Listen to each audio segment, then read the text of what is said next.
She was just a poor waitress, tirelessly serving her customers. That evening, her feet aching from hours on the job, the small diner buzzed with the usual chatter, the clink of plates, and the hum of life. As she moved between tables, her eyes caught something unusual outside. Through the rain-streaked window, she saw a young boy sitting alone on a bench, drenched by the heavy downpour. His small figure trembled under the weight of the storm, and no one seemed to notice him. Her heart stirred with concern. Without a second thought, she set her tray down and dashed outside, the cold rain soaking her uniform. As she reached him, gently, she took his hand and guided him out of the storm, bringing him into the warm shelter of the diner. She offered him a napkin to dry his face, and, seeing his shivering form, decided to get him some food. That single act of kindness, given without expectation, would soon unravel a chain of events that would transform her life forever. But why did the boy's billionaire father seek her out days later? And what extraordinary turn of events did he set in motion? Settle in with your popcorn and discover the unfolding of this remarkable tale. Go. This story begins with a man named Desmond, a wealthy and powerful CEO of a major company based in Lagos. He had amassed a fortune, commanded respect, and wielded influence, yet something vital was absent from his life. Love. His wife, Amara, had passed away during the birth of their only child, Jacob, leaving a void that money could not fill. From that tragic day, Desmond's demeanor shifted dramatically. The once warm and approachable man became cold and distant. His emotions buried beneath a stoic exterior.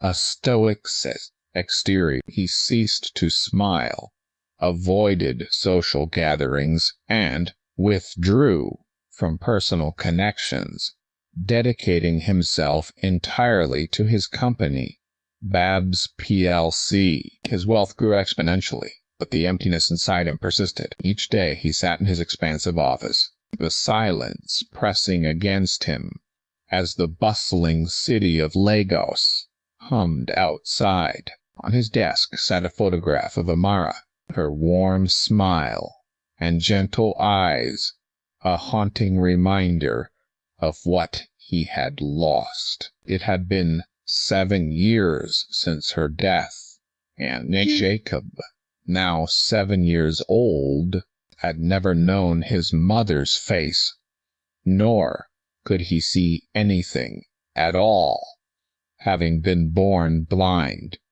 Desmond's gaze often lingered on that photo, a silent conversation unfolding in his mind. "It's been 7 years, Amara," he murmured one morning, his voice barely audible. "You left me and gave me our son. He can't even see your face.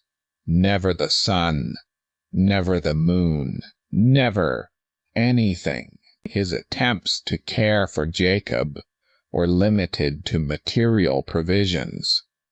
New clothes, expensive shoes, and the finest home tutor's money could buy. Yet he failed to offer the one thing Jacob craved most, his time and affection. Standing by the large glass window of his office, Desmond watched the people below, some laughing, some hurrying through the rain, others selling food by the roadside. A heaviness settled in his chest. He longed to feel again, to break free from the emotional fortress he had built. Meanwhile, Jacob sat on the edge of his bed, his small hands tracing the edges of a framed photograph of his mother, though he couldn't see her image. The ritual of touching it each day brought him comfort. "Mom, I hope you can hear me. Mom, I hope you can hear me," he whispered. "Dad is always busy. He talks to people all day, but not to me." Unbeknownst to him, Desmond stood just outside the door, halted by the sound of his son's voice. "I know he loves me," Jacob continued, "but I wish he would say it just once." Desmond's eyes dropped to the floor, a tightness gripping his heart. He couldn't bring himself to enter. Turning away, he descended the stairs where his secretary awaited with documents. "Sir," she said, offering the files. He nodded silently, his expression unreadable. "Sir, are you all right?" she ventured. "I'm fine." "Let's go to the office," he replied flatly, though his mind was far from at ease. The exhaustion he felt stemmed not from work, but from the silence, the isolation, and the role of a stranger in his own home. Now that evening, they sat at the dining table, the food warm and the drinks cold, yet the air between them was thick with unspoken words. After a prolonged silence, Jacob broke it. "Dad, are you always this quiet?" Desmond looked up slowly. "I have nothing to say," he responded. Jacob offered a gentle smile. "You can talk to me. I'm not a stranger." Those words pierced Desmond, his son's blind eyes seeming to see into his soul. He wanted to respond, to bridge the gap, but the words eluded him. He picked up his spoon and began to eat, while Jacob lowered his head, the moment slipping away. Later, in the solitude of his study, Desmond stared at Amara's photo once more. "I don't know how to talk to him," he confessed quietly. "I don't know how to feel anymore." Yet, in that moment, he made a silent vow. "I'll try tomorrow. I'll try." That small promise marked the beginning of profound change. Also, the next day after work, Desmond decided to act on his resolve. He picked Jacob up, the boy, turning his head at the sound of the car. "Dad?" he said softly. Desmond opened the door and helped him inside. "Yes, it's me. Let's go eat something nice." Jacob's eyebrows lifted slightly. "You're taking me out?" "Yes," Desmond confirmed. "Just you and me." A quiet smile spread across Jacob's face. "Okay." They drove in silence for a while before Jacob asked, "Where are we going?" "To the same place you went with the driver," Desmond replied. Jacob nodded. "I liked that place. It smelled good." Desmond glanced at him, a flicker of warmth stirring within. At the restaurant, Desmond parked and guided Jacob toward the entrance, his son holding his arm carefully. But as they approached, Desmond's phone buzzed with a message from his assistant. "Emergency Zoom call with foreign investors has begun." His expression shifted. Spotting a wooden bench nearby, he said, "Jacob, something came up.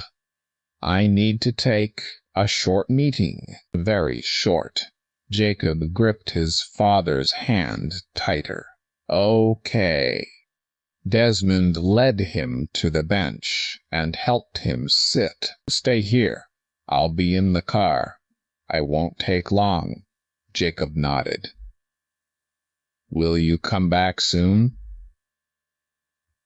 Bork passed. Desmond met his son's unseeing eyes.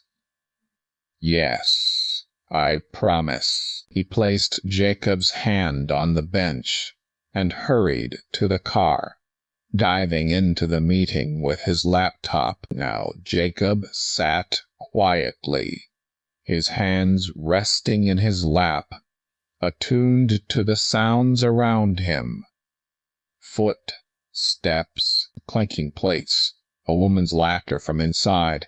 But as time passed, the sky darkened, and soft raindrops began to fall. He tilted his face upward, feeling the water on his skin, unable to see the storm brewing. The rain intensified, and people rushed for cover, umbrellas blooming around him. Yet Jacob remained, pulling his jacket closer, his hands trembling as he clutched his walking stick. A little girl passing with her mother remarked, "Mommy, that boy is getting wet." "Shh, don't look," the mother hushed, pulling her along. Jacob stayed silent, the rain soaking through his clothes, his shoes squelching with water.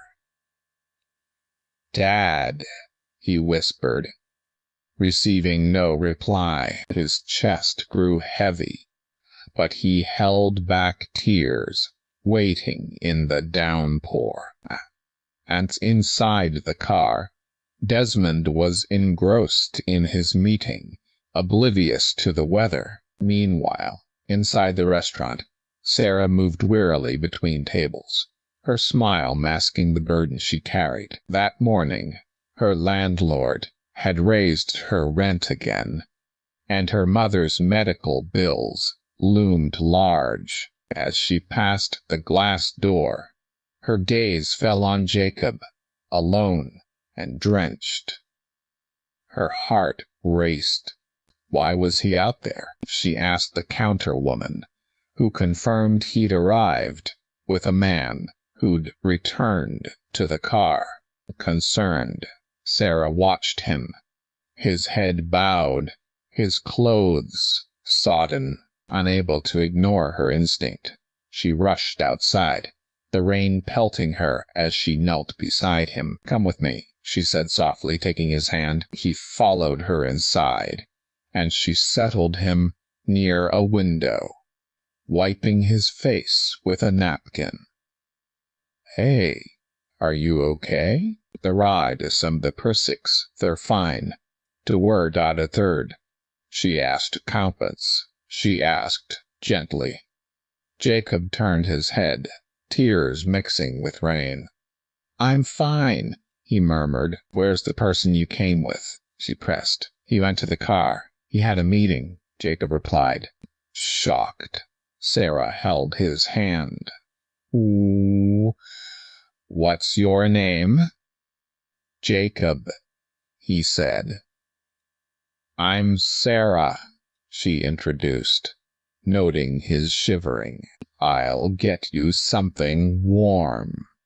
Despite his protest, she insisted, her heart breaking at his isolation. Ioma faced trial, but Ade stayed away, justice needing no more of. Her anger, she sat by the market, watching life unfold, helping a young mother with her load. The mother thanked her, and Ades advised her to cherish her child, as not everyone keeps theirs. Ades had changed, her laughter gone, but her words heavy with wisdom. Women sought her counsel, drawn to her strength. She taught them to love but watch, to pray but guard their hearts, warning that the knife often comes from those closest. Her wound remained, but it stopped bleeding. Years passed, and Ades never bore another child but mothered many, guiding women and easing burdens, becoming Nair's quiet light. Kalechi asked if she still believed, and she said she believed in God, not promises, just him. He took her hand, saying they were still there, and she smiled faintly, agreeing it was enough. If Ioma faded into memory, her fate irrelevant, Adai's story spread, not for pity but for truth. Some wounds never heal, some questions go unanswered, yet life endures. Adai's learned joy is a gift, but strength is a choice, and she chose strength, finding power in her loss, a life rebuilt from ashes.